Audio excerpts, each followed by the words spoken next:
So welcome to Longview Conversations with our podcast here at Longview Economics, where we love to get on guys who really know their stuff, financial market experts. They've been around the block. They've done all sorts of things. I'm just hearing about some fascinating trades going on only today. This is our 6th episode of this podcast.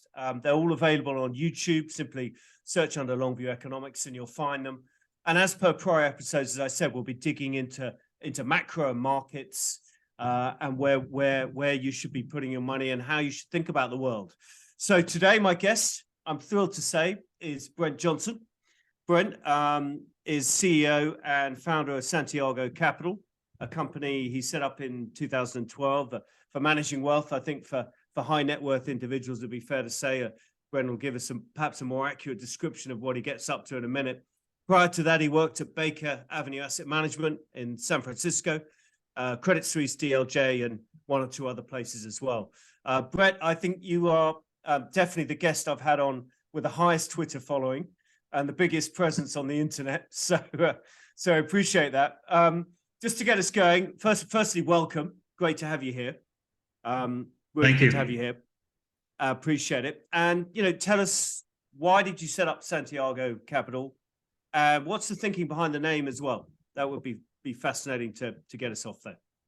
Yeah. So it was kind of a two-step process. I had worked for both Donaldson, Lufkin, and Jenrette, and then Credit Suisse for a number of years, and kind of had this pivotal meeting in 2007, which led me to kind of reevaluate everything. I ended up leaving Credit Suisse at the end of 2009, kind of post global financial crisis. Joined a friend of mine who was running an independent firm called Baker Avenue Asset Management. And along the way, I set up Santiago Capital kind of as a side business, which ultimately became my main business.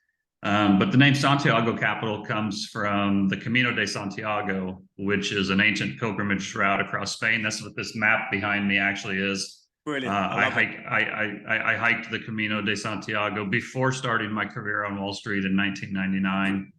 The interesting thing about it is if you hike the Camino de Santiago, it's supposed to forgive all your sins and give you a ticket into heaven. And I probably should have walked it after my Wall Street career rather than before it. But I guess, I've got my ticket, so you don't have to worry about it, maybe.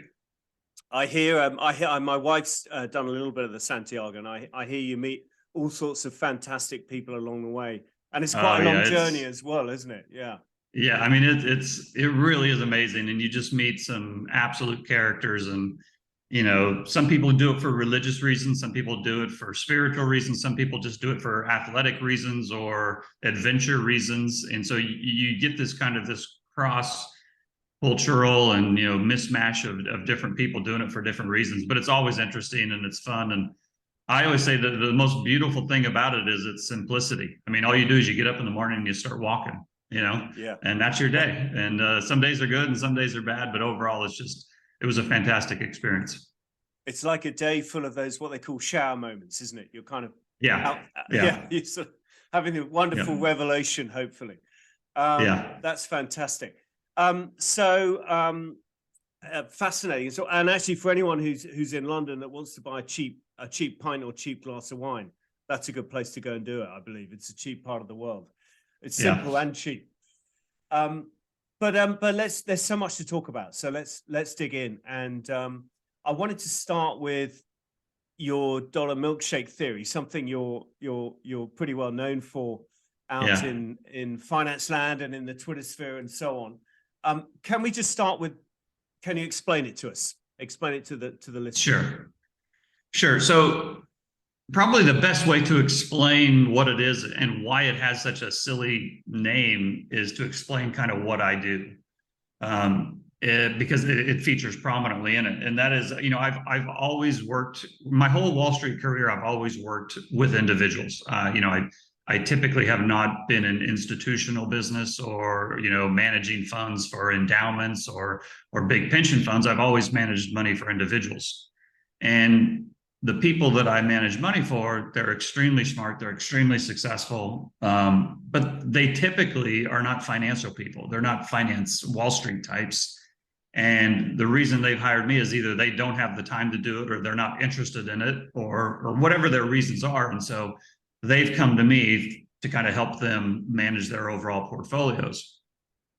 And so when I explain to them what I'm thinking and what I think is going to happen and how we should position, I often have to explain it in a way that I don't use Wall Street jargon or lingo that they're not familiar with. I usually have to come up with a somewhat simple analogy to often explains very complex ideas or situations.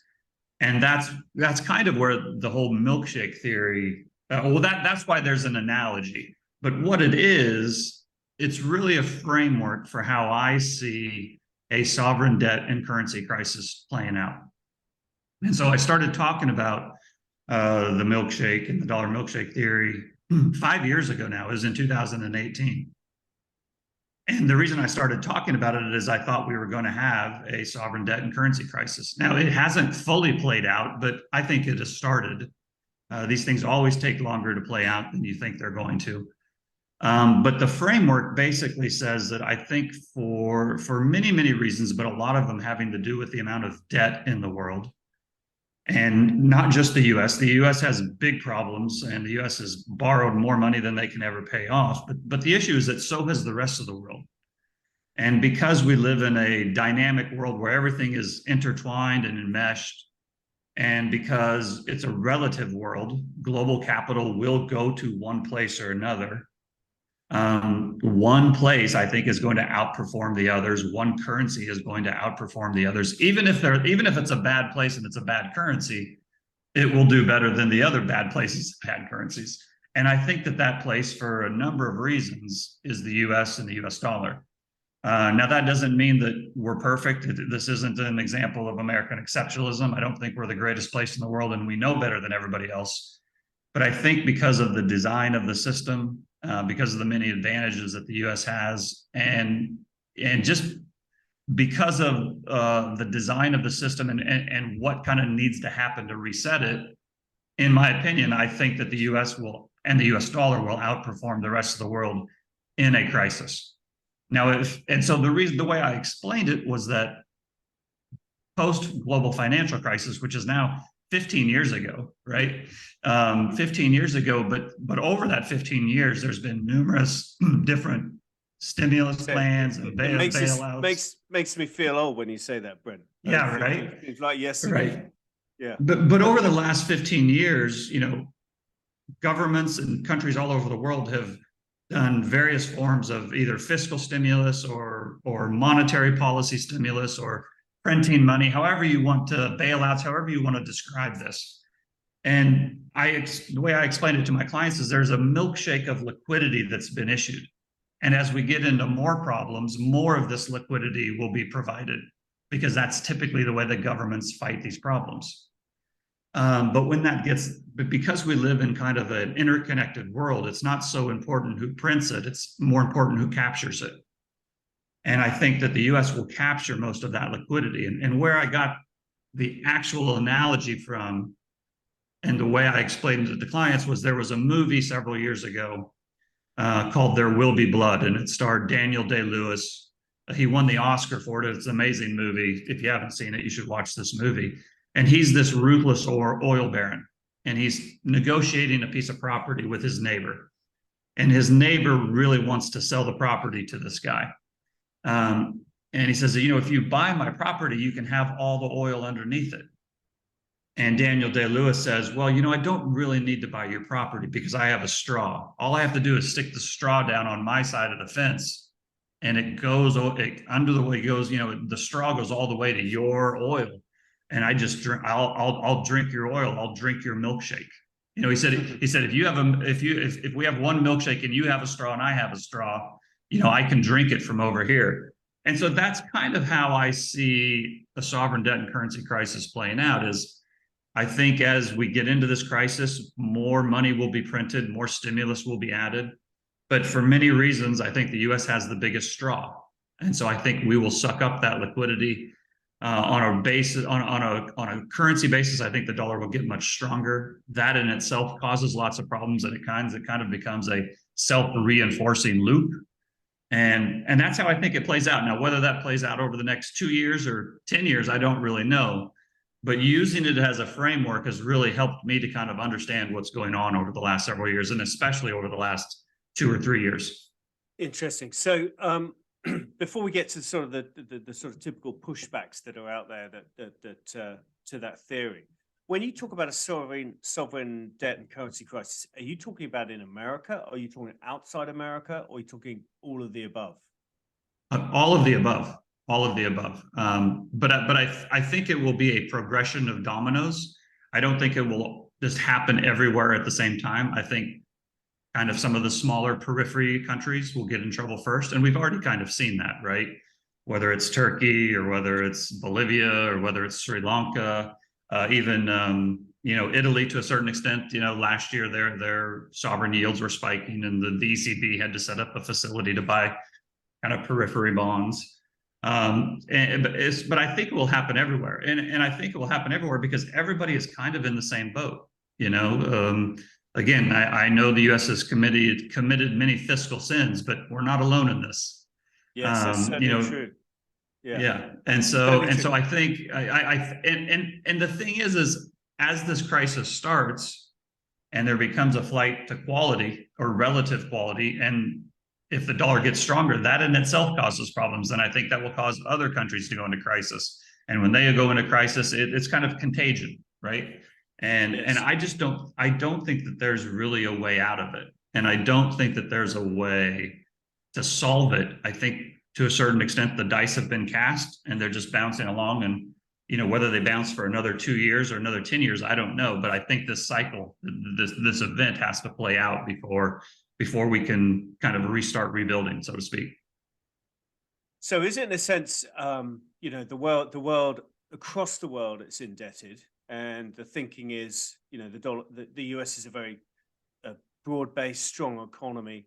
It's got good institutional strength. It can weather and hold a lot more debt, particularly more than emerging markets and so on. So as interest rates have been repricing and they start to have effects across the globe, the dollars, are you thinking that the dollar is almost the last currency to go, or it doesn't? I mean, in a sense, you're saying it never goes, it remains the reserve currency, full stop. But I guess that's the idea. You're really suggesting that really the dollar is the safe haven trade. It will remain that. And wherever there's a problem, the old trade will come into play and people will buy dollars as they have in every risk-off event in the last, 40 or so years, basically. Yeah, and I have a good chart that we'll put up, and I'll show what that means. But I should say that there's a lot of people out there who have predicted a crisis, and there's a lot of people out there who have said the dollar's days are done and that this can't go on forever. And it's not that I totally disagree with their analysis on the inevitability of it. I just think they have the timing wrong, and I think they have the progression wrong. And so I don't think the U.S. will be the global reserve currency forever. I don't think the dollar will always remain, but I think it fails last. And the point that I've tried to make is that the dollar going higher is what causes the Great Reset, or which causes the crisis, or which causes it to ultimately lose its status. Because if the dollar goes lower, that actually perpetuates the system. If you think about it, all the bailouts, all the QE programs, all the stimulus, that is done to weaken the dollar. And the reason that is done is because the world operates on dollars. The world needs dollars to run. The world has borrowed a tremendous amount in dollars. I know many people know that the United States owes $32 trillion in US national debt.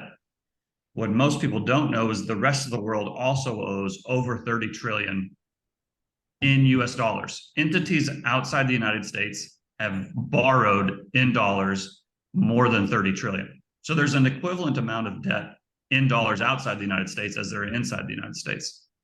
The problem is that when the dollar gets stronger and their currencies get weaker, it becomes even harder for them to pay off that debt. It becomes harder for them to service that debt, and it becomes harder to pay off the principal when it comes due.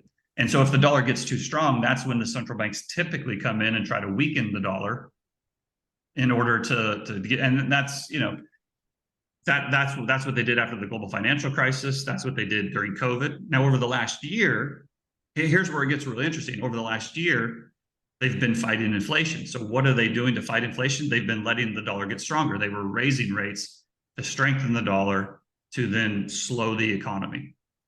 And that put a number of countries last year in crisis. And you could really see this play out last year. The UK gilt market had to get bailed out by the Bank of England. The Bank of Japan had to intervene in both the yen market and the JGB market. The PBOC in China had to dramatically weaken monetary policy to deal with the real estate market, and they have a lot of US dollar debt as well. So the point I make is that it was when the dollar started going higher that it's a crisis, not when it goes lower. If it goes lower, which I don't rule out, it's possible. It's maybe they can get the dollar to go lower and we won't have this crisis. But to me, if that happens, people will just keep using the dollar because now the dollar's cheaper. They'll borrow more in dollars because the dollar's cheaper. And what I think sometimes people don't know, especially the retail public, I think those of us in the industry maybe realize this more than others, but especially the retail public, they don't realize that a company in Turkey doesn't just borrow in Turkish lira. Because if they borrow in Turkish lira, the interest rate they pay is going to be dramatically higher than the rate they pay if they borrow in dollars. Same in China, same in Japan, same in Indonesia, same in Brazil. And so a lot of these countries will issue US dollar debt because their financing is lower. The financing costs are lower. And that works out fine as long as the dollar is getting weaker. Again, the problem becomes if the dollar starts going up, let's say you take out a loan and it costs you 8%, right? And you're in Brazil, you take out a US dollar loan and the rate on it is 8%. That's fine. But then if the US dollar goes up 10% versus the real, now you're really paying 18% that year because it's the currency is 10% more expensive. And so that's when you really start to get into trouble. And I just don't think the world has a solution for this. We've seen this year a number of countries come out and say that we are going to de-dollarize. And it's very easy to say that. It's very hard to actually do it, right? How do you pay off that debt? To go to something else, you first have to pay off what you've already borrowed. And, that's much easier. It's much easier said than done. Well, let's get into that point because I think there are two key pushbacks to the theory you've laid out. Yeah. The dollar retains its reserve currency status and money goes back to the dollar. One of them is what I call the here and now. The other is historical, and we can come back to that in a minute. But in terms of the here and now, you mentioned the idea of commodities, and you mentioned the idea of paying de-dollarizing.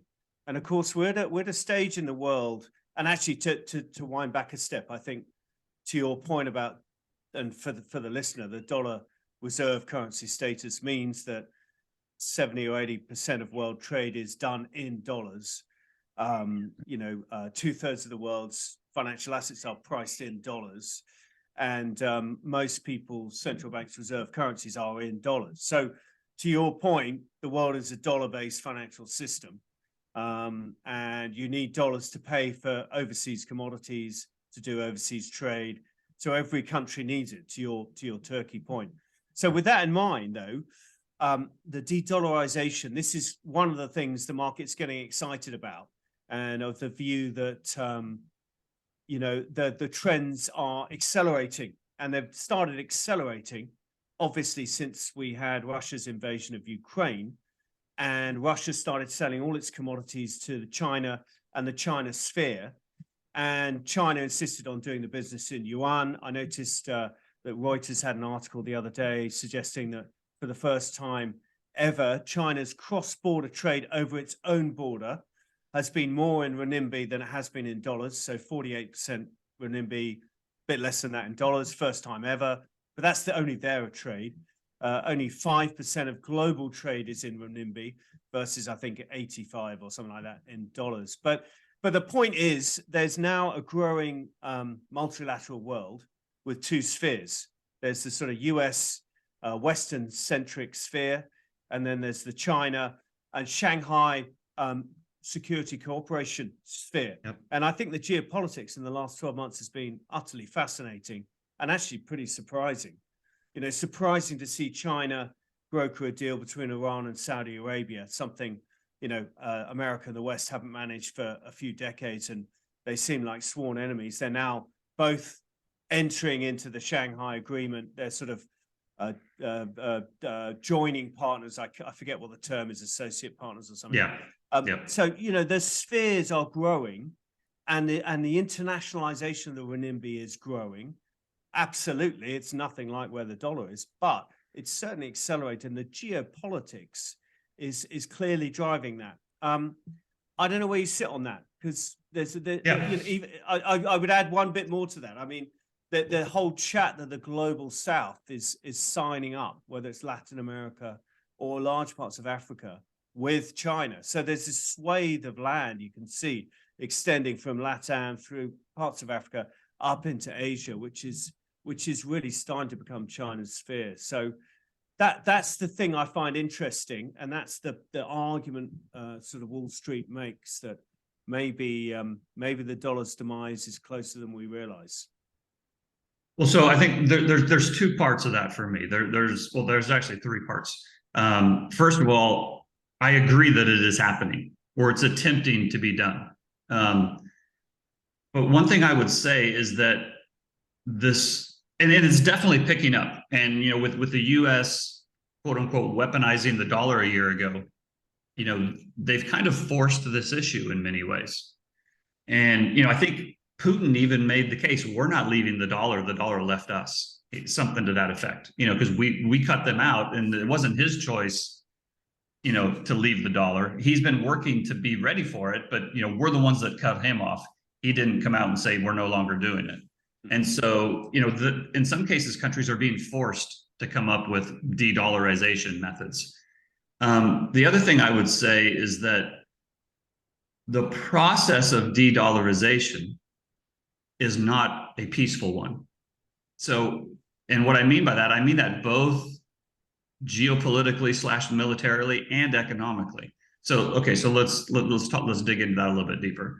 There's no doubt. I mean, all you have to do is open up a newspaper or go on some, financial blog, and, de-dollarization, the G7 versus the BRICS, it's kind of all over the place. So this global South, the BRICS, are definitely, without question, trying to do everything they can to de-dollarize and get into a system that they're not kind of beholden to the US and the US dollar. The problem is that to do the process of actually pulling that off leads to fewer dollars circulating abroad, right? So a big part of my theory is the US dollar market versus the euro dollar market. So for the listeners who are not familiar with the euro dollar market, the US dollar market is a domestic market for dollars inside the United States. And then anywhere outside the United States, business that's done in dollars, that's considered a euro dollar. And the market for euro dollars outside the United States is much bigger than the market inside. And again, the point I made was that there's $30 trillion borrowed outside the United States in dollars. Now, that doesn't even include all the trade that's invoiced in dollars. And it doesn't include another 80 trillion of currency swaps and currency forwards and derivatives that are priced in dollars. But if we just focus on the 30 trillion, we've already talked about how last year, as there was fewer dollars circulating, so last year as the US tightened money supply and there was fewer dollars circulating, the dollar got stronger, and it put pressure on all these countries outside the United States due to less circulation of dollars.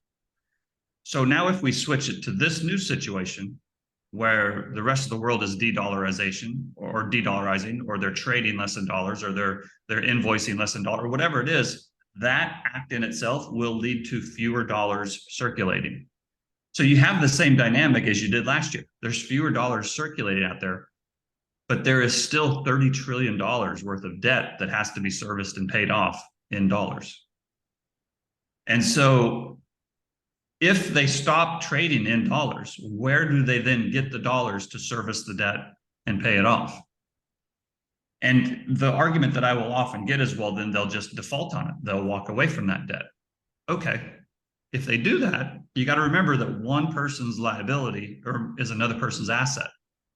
And this wasn't the United States that lent them the 30 trillion. This is them loaning it to each other. This is France making a loan in dollars to a Turkish company. This is China making a dollar in loan to a company in Kenya. This is Brazil making a dollar loan to somebody in Paraguay or whatever it is. And so if they start defaulting on this debt, then these international entities are also going to start losing assets, and their balance sheets get turned upside down relatively quickly. You get and once a credit contraction starts, it has the ability to really spread. You don't just get a credit contraction, you get a contagion, right? And so and maybe I'm wrong, maybe they will figure out a way to transition away from the current system into this new non-dollarized system and deal with that existing. I don't think that they can do it, but maybe they can. But yeah. Well, I was going to say, I mean, if you think about the transition from the pound to the dollar was sort of had a couple of wars in the middle of it. I mean, that's obviously a risk, right. But there's also a slow transition. I mean, and we already see it. You know, China buying commodities off Russia in renminbi, China dealing with Iran in renminbis, and often it starts with the pricing of commodities in a different currency, and then they start borrowing in renminbi. They don't need to borrow in dollars, and slowly the transition happens. Or they switch dollar borrowing into renminbi because that's what they're trading in. They're doing more, and we know where most of the world's trade is centered on China rather than America now, which it of course was 30, 40, 50 years ago.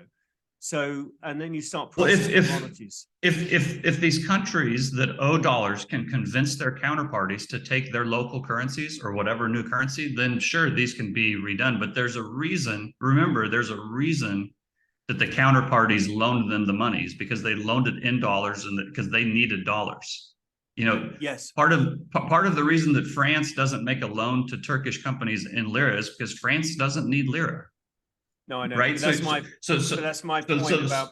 Yeah. Sorry, that's my point about pricing commodities in renminbi or pricing trade in renminbi. You don't need the dollars so much, and that's how the you don't need them going forward, but you still need it for all the debt that's already been borrowed. And so part of my argument, and again, it's possible I'm wrong on this, but part of my argument is, had they started this process 20 years ago, it would be much more likely to be successful. But in my opinion, it's too little, too late. The debts have gotten so big, global growth is slowing now, and the world is not cooperating the same way they did under globalization. I'd say it's kind of fractured and the pendulum is swinging the other way.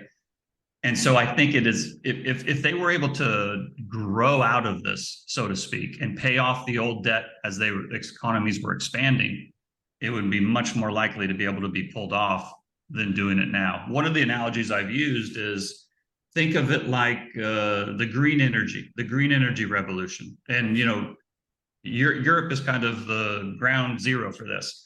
They've kind of led the charge as far as, we are going to, decarbonize, and we're not going to use legacy energy assets, and we're going to go to fully renewable. And, governments have passed legislation and companies have put, policies into place.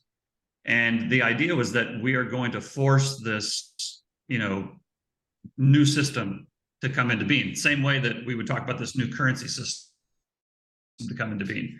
The problem is before they got fully transitioned from the old system to the new system in energy, we had a crisis. We had a war on Europe's borders, and that caused traditional energy prices to spike, right? And so if they would have been able to get this new industry up and running before the crisis, maybe it wouldn't have been a problem. But because the crisis hit before the revolution was done, it caused all kinds of chaos in Europe. And that's kind of how I see this. I don't deny at all that these efforts are being made. I think that there will be a crisis before these new systems are fully developed and implemented. And if I'm wrong on that, I think the US would use its military to stop the de-dollarization. Yeah, again, if the whole world was moving away from the dollar, like right now, I don't think they need to, because I think the markets will do the military's job for them. But if it ever got to the point where the world was just going to wholesale ditch the dollar, cut the US out, I don't think the US would just sit by and say, okay, no problem. I think that they would put their foot down fairly hard. Well, I think that's a very interesting point, because I suspect before you get to that anyway, the world would end up multilateral with two major currencies rather than, I mean, I can't see Europe and the UK ditching the US at all, or the other, Right. you know, Japan, Australia, New Zealand, that's all the same. But you mentioned the military because it's quite interesting, because clearly tensions are rising with China, and you know, and there's a lot of, you know, you can argue it both ways. You could say America's prodding the sort of sleeping bear, or China's provoking America to respond. But whichever way you think about it, there's clearly a lot of there's been encirclement of China, this sort of first and second island chains we've been talking about for many years, and there's clearly a rising more military bases from America in that area. How do you view that? How do you see that playing out? I mean, it's a hard question to answer, but no. So I think it's a big part of Steve Bannon's world, aren't we? Steve No, Bannon's world. we are. We really are. Again, my analogies again. I think we're in a Game of Thrones. I think we're at a point in history where, you know, the U.S. wants to. I haven't seen it. So. Well, it's, you know, it's kind of a ruthless, cutthroat, who's going to be the king type of a situation. And I think the U.S. has been the king for 100 years. I don't think they want to give it up, and I think they'll do anything to maintain their power. I think the Russia and China are tired of playing second fiddle, and I think that they think that this is their only chance, and now's the time. If they're ever going to make a move, now's their time to make it.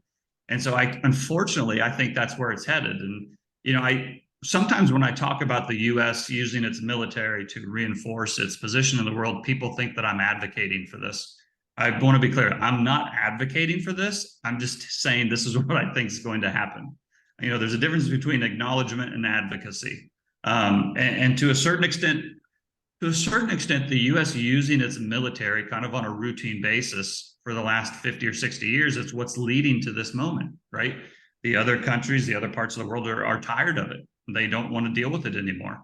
But one of the things I've also said is, just because you don't like the king doesn't mean he's going to go away, right? And so, you know, I think that there's a battle coming, and I think it's start off as an economic battle. I hope to God I'm wrong and that it does not become a military battle. You know, I have a 14-year-old son.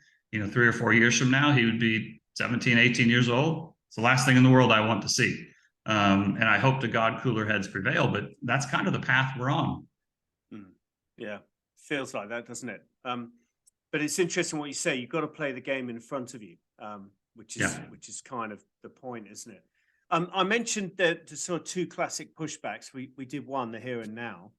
The other one I sort of titled as history, which is, you know, I mean, and Ray Dalio makes this point in a modern sense. You know, Arnold Toynbee used to make it 70, 80 years ago, or Will Durant, or you can even go back to Roman historians who look at the cycle of empires and the cycle of reserve currency and hegemony. It all goes hand in hand. And I was about 15 years ago, I was reading Kindleberger, and not the famous Manias, Panics and Crashes, but his book on world economic primacy, 1500 to 1990. It doesn't sound like a good read, but it's very interesting. But I distilled out of it. I thought there were 7 factors, preconditions throughout history, which were generally in place before a country lost its reserve currency status. And I'm just going to very quickly run you through the 7 and ask you to comment. You know, the first one is over indebtedness. And look, we all know where we are with that. The second one is energy dependency. And that's not something the US suffers from, fair point. And it's to do with the idea countries have to go abroad to get their energy and commodity needs. The third one is foreign policy overstretch, which you just touched on, the idea that military is all over the world.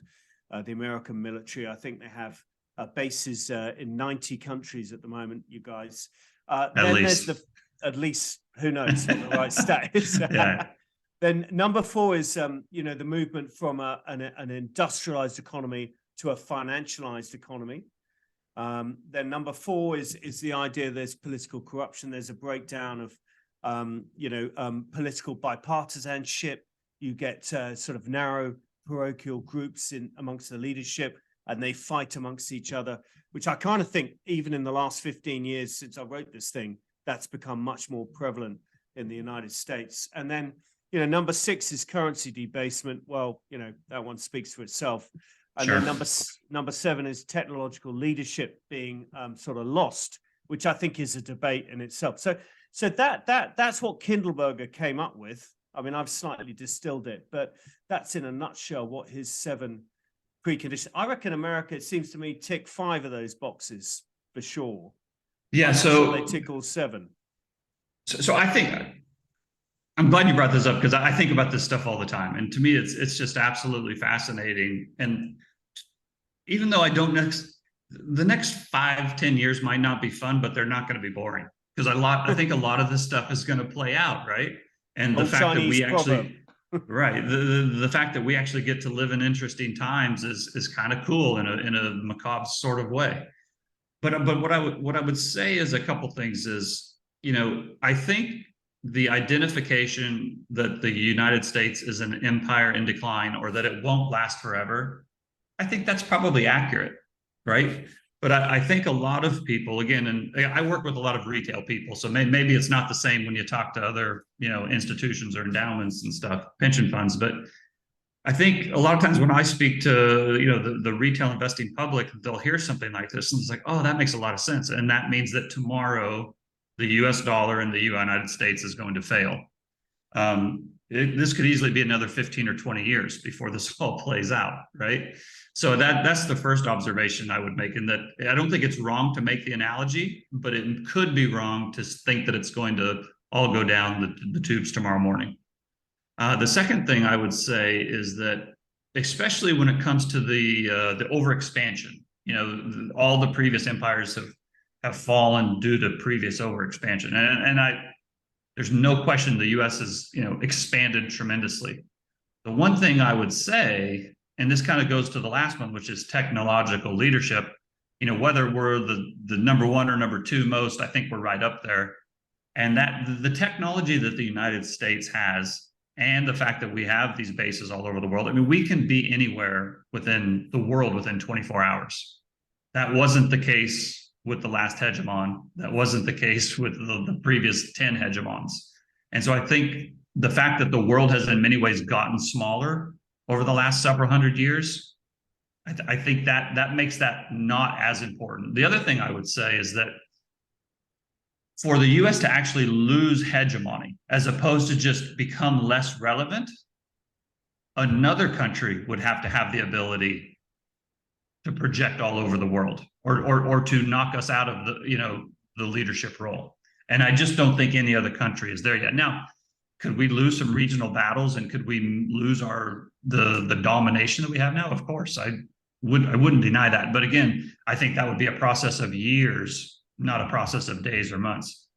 One example I would use is, let's use Ukraine, right?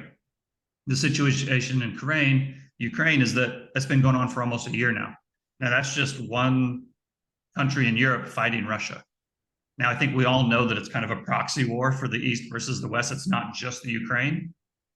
But the point is if via proxy war, the US can keep Russia from winning for a year, I think we can hold them off the US heartland for more than a year as well, right? So I don't think the US is going to suffer a major defeat and all of a sudden, different flags are flying across the United States anytime soon. Well, yeah. Well, I was going to say, we could definitely lose influence, but I don't think we're going to be knocked off our role as hegemon anytime soon. It could happen, but I think it's unlikely. Yeah, no, it's an interesting point you make. I mean, again, I would take you back to the idea of process, and part of the process is regionalization of power bases. So, which seems to be what China's doing. I mean, it's regionalizing a power base, it's growing that power base. It's nip and tuck. It's not one directional. But in a sense, I think that is important. And I might push back. I just push back a little bit on the idea that we're in a global world and you can get anywhere in 24 hours. Because I think the point of that foreign policy overstretch is really the cost of it, more than the accessibility. The idea that to have a military base in lots of countries in the world is expensive. To have a military that can do that is expensive. And that plays into the idea that you run current account deficits and growing indebtedness, and you end up debasing your currency. So that's the interesting angle, because I think some of the bears would argue, and by the way, I'm broadly in your camp, but I think it takes time. But I think some of the bears would argue that what's really happened in America is we've moved into a monetary regime that's unsustainable, and that's why it'll collapse. Because, as you said at the start, I was looking at total US debt, domestic debt, non-financial, so government, households, and corporates. $10 trillion in 1990, $68 trillion now. I mean, that makes your government debt number 31 trillion look pretty small. So as you said, there's no way it can be paid back. So printing has to continue. Maybe not, maybe it's on and off, but it has to continue. And therefore, the currency and the monetary system is being debased. And therefore, at some stage, it may well collapse. That I think is the argument. Well, so you'll be surprised to hear that I agree with you. And so this is actually part of the milkshake theory.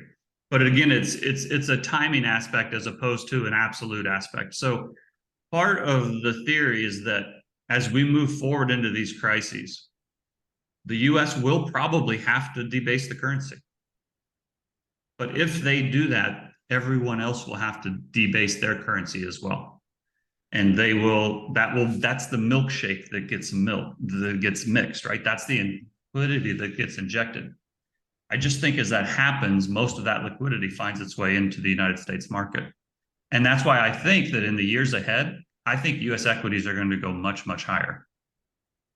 And I think, commodity prices could very well go much, much higher.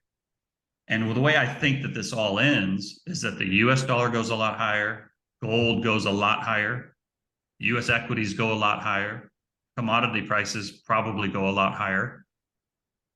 But it kind of becomes almost like a short squeeze, right? Where you get this big melt up, and then then the collapse comes, because the system just can't survive that. So I don't necessarily disagree with the point you're making. We may differ on the timing that it happens, but broadly, all of these things happen. All empires fall. Global reserve currencies always come to an end. Short squeezes never last, right? Every blow off top will eventually become a, crying pool of whatever on the floor. But I just happen to think that before we get to that, I think it's going to take longer than most people do. And I just think the dollar goes higher in that short squeeze as opposed to lower. Yeah, I can certainly see the argument, and it's hopefully we'll be alive to find out. But what? So why would equities go up if the dollar's rallying on a short squeeze? Because a short squeeze would happen because there's crises in parts of the world and a shortage of dollars. Surely that's an environment. The way I think of it is, let's say we get back into a COVID 2020 example, right? Where the whole world, it's not just the US going back to QE, but the whole world is printing, right? But now, because the debts have gotten even bigger, and because this whole genie's out of the box as far as, the value of fiat currencies, and all fiat currencies get rejected, not just the United States. But, the lira gets rejected, the renminbi gets rejected, the yen gets rejected, the euro gets rejected. And just on a relative basis, the dollar goes up versus the euro. But what does that mean if they're all falling versus real things, right?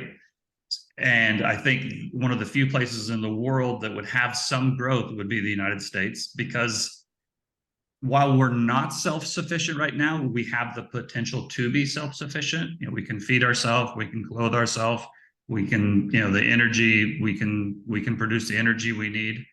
So I think on that relative basis, the US would look good relative to the rest of the world. So think of all fiat currencies falling, think of the US dollar falling the slowest, and that pushes gold higher, it pushes stock prices higher, it pushes, again, asset prices higher.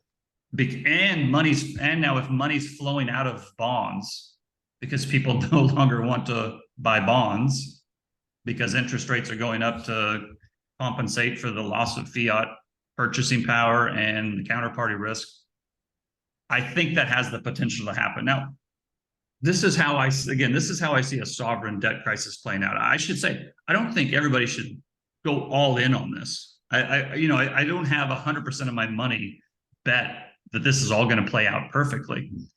This is just the framework that I used to how I think it will play out. And I'm the first to admit that it's possible I'm wrong. I've already admitted it's taking much longer to play out than I thought it would. It's largely playing out the way I thought it would. It's just not playing out in the time period I thought it would. And that's really the most important thing, right? Is, how many people after 2008 thought, well, this system can't go on much more than another couple of years. And then when we had the Euro crisis in 2011 and 12, how many people thought, well, this can't go on much longer? And then we had the COVID crisis and people were like, well, this can't go on much longer. Well, here we are. And, it's 2023, halfway through 2023. And, equity prices are near their all-time highs. The dollar last year was at its all-time high. I can't sit here and say this won't last another 5 or 10 years. I've given up. The older I've gotten, the less I say never. And I've given up on being certain on anything. Yeah, well, another way to think about it is really think about the industrial productive capacity and productive base of a country. And a part of the reason reserve currencies fail is because they lose share of global exports, they lose share of global manufacturing production capacity, whatever that is at the time. What manufacturing means is sort of changes, if you like, it throughout history. So is there not an argument that America's been losing a lot of that with this sort of globalization, offshoring of the last 20 or 30 years? I know it's slightly in reverse now, and China's been picking it up. Most stuff is made in China. China's share of global exports is the highest in the world. America's has been declining since the 60s. Is that not part of this? So when you mention the idea when there's crises and too much dollar and everyone's printing and the dollar's the least ugly in the beauty competition, so it goes up. But what about the idea that the least ugly is actually the person that has the industrial base that can make stuff? Because that's ultimately what people need. They don't need dollars, they need stuff. Listen, there's certainly an argument for that, and I'm not ignoring that. And again, all of this stuff is probabilities, right? I just think that the higher probability is my scenario, but I can't rule out the scenario that you're suggesting. And sometimes when people will hear me talk about this, again, they think that this is an American exceptionalist argument, and that I'm ignoring the rest of the world. Believe me, I'm not underestimating the rest of the world. I often feel like there are people who think that because of the situation that the United States is in, that we cannot possibly come out on top in this. And my point to them is, whatever sins you think the US has committed, whatever atrocities, whatever fiscal nightmare we've developed on our own, you can't bet 100% against the United States. We still have a few tricks that we can pull out of the hat. And I just don't, I think that we are probably at the beginning of the transition from, single global hegemony to multipolarity. And we're probably going from one currency system to another currency system. I do not think that we can transition from the old to the new without it being chaotic and, volatile. Mm-hmm. And history tells me that whenever things get chaotic and volatile, the dollar goes higher. Now, maybe this time will be different, and it won't. One of the things I've always said is everybody should own gold. I think gold will survive. Whatever that chaos happens, I think gold will survive on the other side of it. I don't know what gold will do during that chaos, but on the other side of it, gold doesn't go away. Gold's kind of eternal. So if you want to have some assets still in place on the other side of that chaos, I think gold is your number one asset to have. But I'm willing to bet that during the chaos, the dollar goes higher rather than lower. Yeah. So I was going to ask you about gold, but basically you would have gold as a hedge, or you would have it as a trade/investment, or you a little of both. Yeah. I think everybody should have a strategic position in gold that's not traded. But there's, like, as an example, when gold, so we have for our clients a physical gold position that it's strategic. I don't even think about it. It's just there.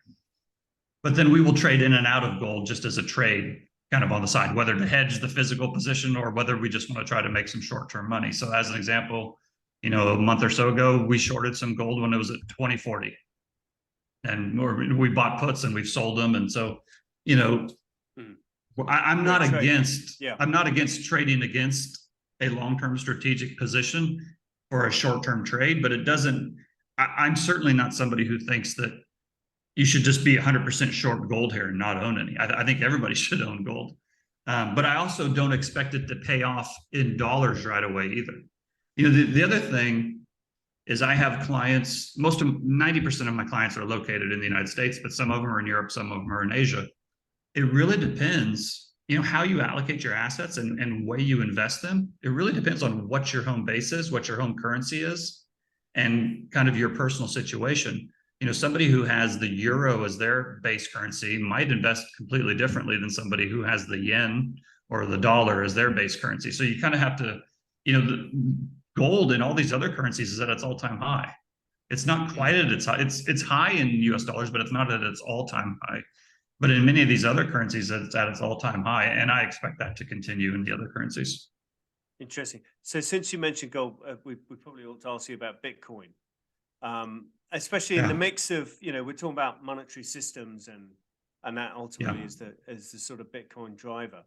I get the impression that you think this current fiat dollar monetary system, I think what you've been telling us is it's going to continue for a while. So I guess you probably don't see a new monetary system driven by Bitcoin anytime soon, but maybe that's wrong. No, it's funny because on a personal level and on a philosophical level, I love Bitcoin. I'm very much a free market libertarian type guy. And if it was up to me, we would have a free market in currencies and people could pick whatever they wanted as a currency. But that's not the world we live in. We live in a world with fiat tender laws and governments who don't like competition, right? And so my whole thing with Bitcoin has been that I've owned it off and on over the last 10 years. I've made a little bit of money, certainly not life-changing money. And probably a year or so ago, I started saying that I thought that governments would push back on it. Now, I don't know that they'll come out and say it's illegal. And even if they did say it's illegal, they can't really shut it down without shutting down the internet, right? But they can make it very hard for the investing public to adopt it. And I think that's largely what we've seen. We've seen, countries come out and pass legislation. We've seen, a crackdown from the SEC on exchanges and companies. And I think, so we've seen that from the government. And the other thing is that while Bitcoin itself, you could make the argument is kind of like gold, there are an incredible number of bad actors in that space, just like there are bad actors in every other industry. So I don't think that's unique to crypto, but I think it was allowed to flourish in crypto where it wasn't necessarily allowed to flourish in some other industries. And I think that was going to have a negative effect when those frauds or Ponzi schemes, whatever you want to call them, eventually started to come down. And I think we've seen that over the last kind of year or so. Now, I know that there's probably some Bitcoin evangelists out there hearing me say this, and they're saying, yeah, but the US dollar is a Ponzi. And yeah, it is. And it will eventually come down. I just don't think it'll come down first. Well, I suppose the interesting thing about Bitcoin is, we all love the theory behind it, restricting money supply, but it's like it's sort of evolved, and as you say, it's going to probably have a lot of regulatory problems. And the other point is, I mean, there's so many digital coins, and that's a classic sign of a bubble. When you have it's meant to be one digital coin with 21 million tokens, and there are, I don't know, several thousand digital coins. Right. So massive supply is always part of a bubble. That would be a sort of Kindleberger thesis. So I don't know. What about the idea, though, that actually, just to push the Bitcoin argument a bit, so you mentioned the idea that the dollar in a bad situation becomes the least ugly currency. What about the idea that whilst everyone's printing, money flees to Bitcoin and other digital currencies as because they know there's no more that's going to be printed ultimately. There is a finite supply. Is that not somewhere where people might hide out in that kind of scenario? Yeah, I think they probably. But then, sorry, then you almost get natural adoption of it. It almost by evolution becomes the international monetary standard. So I actually think that if you're just doing a pure play on global liquidity, Bitcoin might be the best way to do it. Because I think when the monetary spigots are on and currency is getting debased, speculative assets like Bitcoin and other things that have a limited supply, I think will do very well in that environment. And when liquidity starts to get taken away and credit starts to be withheld, then I think assets like Bitcoin and some other, similar assets fall. And so I don't have an issue with people telling me that the spigots are going to come back on, global central banks are going to start, printing money again, and therefore Bitcoin is going to go higher. I just don't think that Bitcoin is going to become the next global reserve currency and that governments are going to adopt it. Again, at its very core, and I know there's been arguments made against this, but at its very core, Bitcoin is incredibly political because there is nothing more political than money.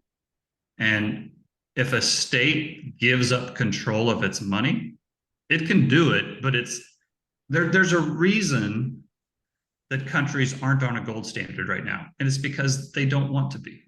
If there's a reason they're not on a Bitcoin standard, because they don't want to be. If they wanted to be, they would have already done it, right? Now, if you're going to sit here and tell me that eventually the markets are going to overpower the governments, I will 100% agree with you.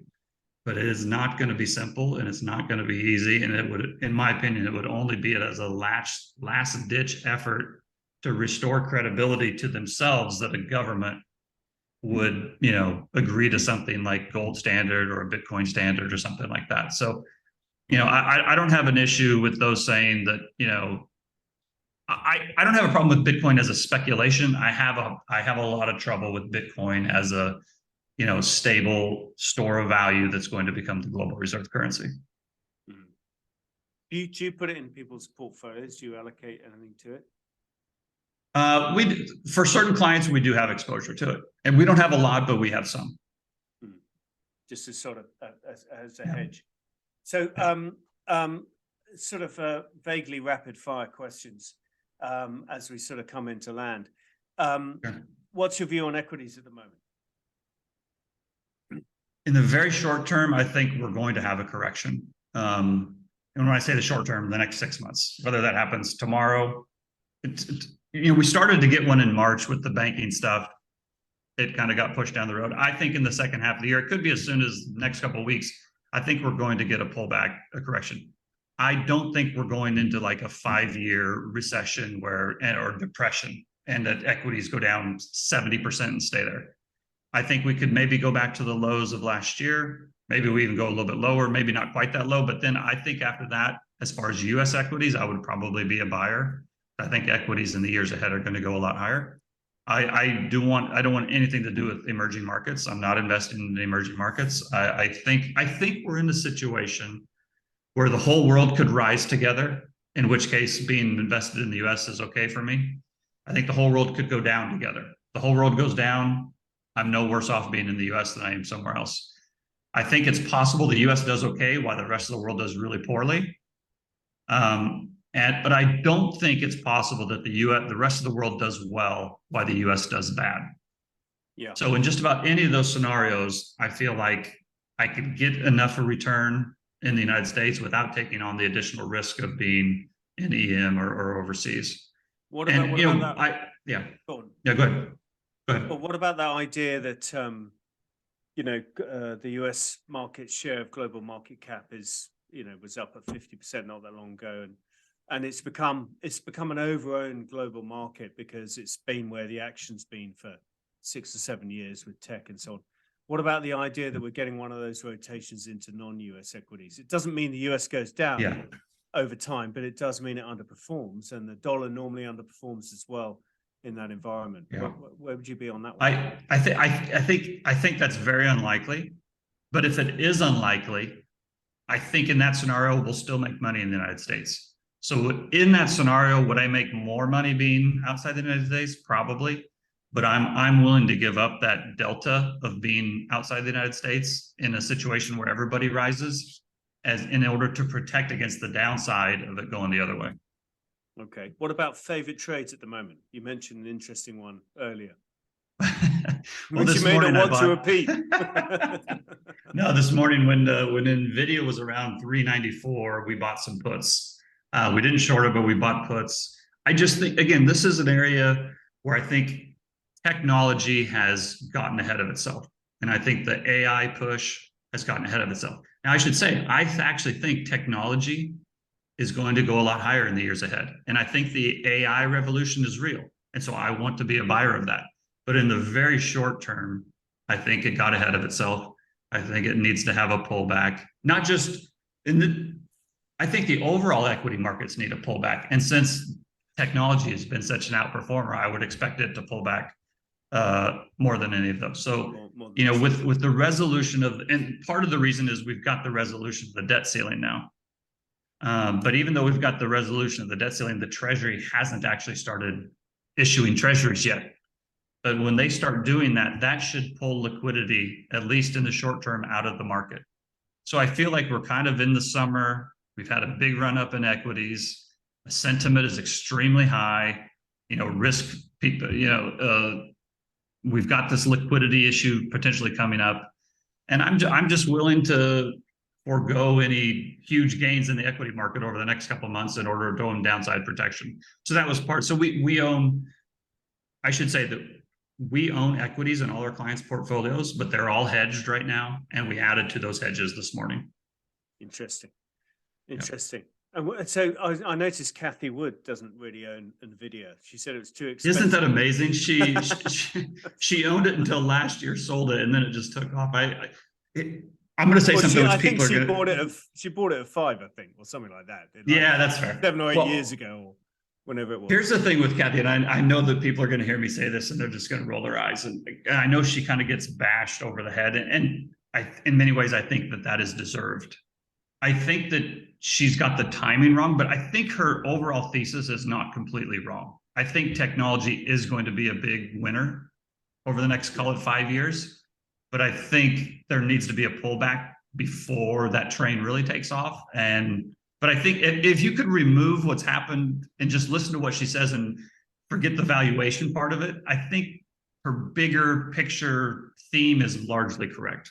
Yeah, no, I agree with you. To be fair to her, she was saying there are cheaper ways of playing it. There's other companies. Yeah. You know, I mean, and NVIDIA is the poster child, so it's probably got one of the richer valuations as a result. Well, one of the things I do is I follow a number of different relative strength and just sentiment readings. And when something is really beat up, I have a really hard time not buying it. And when something is really overbought, I have a hard time not selling it or shorting it or buying puts on it. And, you know, a couple of weeks ago, the grains, corn, wheat, soybeans were really, really low. So we bought those because I believe long-term agricultural prices are going higher and the sentiment was just so low, I couldn't help myself. And then again, this morning, you know, NASDAQ's kind of at its all-time high. NVIDIA's up, you know, 100, what is it? Up whatever it is, $100, 30% in the last 10 days. You know, the sentiment's really high. I just felt like it was time to take a shot. It's a good way to take money out of markets, isn't it? Look for extreme emotion. I always think that whatever CNBC talks about obsessively, you can do the opposite of that. Yeah. No disrespect to CNBC at all. Those guys are fabulous. I'm a big fan, but that's what happens. They end up talking about the most talked about thing in markets because they're a media channel. Right. So good test. So what about last couple of quick questions. So is the Fed doing a good job? So it's a really good question. And here's the reason is because I think a lot of people just don't like central banks. And so it doesn't matter what they're doing, they're not doing a good job because they shouldn't be there to begin with. So, and I'm somebody who, I'm very critical of central banks in general. I don't think that they're totally necessary, but it doesn't matter what I think. The government wants them there, and so they're there. And so if I put myself in the shoes of a central banker and I look and see what their goals are and what they're trying to do, then yeah, I mean, they've kind of done a pretty good job their job is to step in when the markets are crashing and save the system. They stepped in, they saved the system in 2020. They took their foot off the gas they put their foot on the gas too long as far as QE, and we had huge inflationary problems. But since then, they've raised rates pretty aggressively. I mean, a year ago, after they've raised once and we're getting ready to raise for a second time, people said, oh, this is going to be the last one. And then in August, or July, that's going to be the last one. September, that's going to be they just kept raising and raising and raising. And they've raised rates 5% and markets are near their all-time highs. Yeah. Many would argue though that they created the problems. They then try. Of course. No. And I think that they do. I think they did create the problem. But again, it depends on whose view you're looking at it from. If I'm Joe Biden looking to see if Powell did a good job, I think he did a pretty good job. If I'm Brent Johnson, the libertarian who doesn't think there should be a central bank to begin with, well, no, he shouldn't be there. He's messing with markets and he's influencing the price of money, which influences everything else. And it's just a big game. But again, I don't get to make the rules. I just have to play by them. You got to play the game in front of you. So interestingly, I know we were talking about the presidential race when we met up. And I think in the last few days, we probably had 3 or 4 new candidates announced. A new one this morning, Chris Christie, and I think Mike Pence declared this morning. I'm not entirely sure. It's hard to keep. Or I think that was yesterday. Chris Christie did. I think yesterday. Right. Yeah. So what's going to happen? Who's going to be the Republican candidate? How's the primary battle going to play out? It's going to be fascinating. Yeah. Watching Trump on the stage with those guys. Well, so it's funny. So in 2016, I had a very strong view. I thought Trump was going to win, and he did. And in 2020, I had a very strong view. I thought Trump was going to win, and he didn't. And so right now, I really don't know. I typically have an opinion on this, and I don't right now because I just don't know. I do think it will be very, very hard to beat Trump because he's just such a big personality. He's amazing in one-on-one debates, not for what he says, but for his ability to. He's entertaining, and that the debates are entertainment, right? And I think it's very hard for somebody to beat him one-on-one in a debate. Who will do well in that debate with him? Well, I think DeSantis would do better than these others. I think these others are just they're probably angling for like cabinet positions. Yeah, well, that's I don't think saying. any of the I don't think any of them think that they can actually win. But I think that's it's their way to stay relevant and stay in the limelight. I mean, these are all psychopaths, right? I mean, they just can't help themselves. But I think it's probably going to come down to Trump and DeSantis, and on the Democrat side, it probably comes down to Biden. And my guess is, if he would run, then Newsom would be up there. Newsom has said he won't run as long as Biden's running, so we'll see. It's fascinating, isn't it? It's extraordinary. Yeah. So, thank you for your time. I think that's absolutely. Oh, this is great. Appreciate it. Really appreciate it. It's great to talk. I mean, we could go on for hours. I mean, the list of the topics is endless. But well, we'll do it. Let's do it again in 6 months or something and see where we're at. Great idea. Let's do that. Thank you, Brent. I just leaves me to say thank you for your time. I really appreciate it, and thank you for joining us on Longview Conversations with. Thank you. Thanks for having me.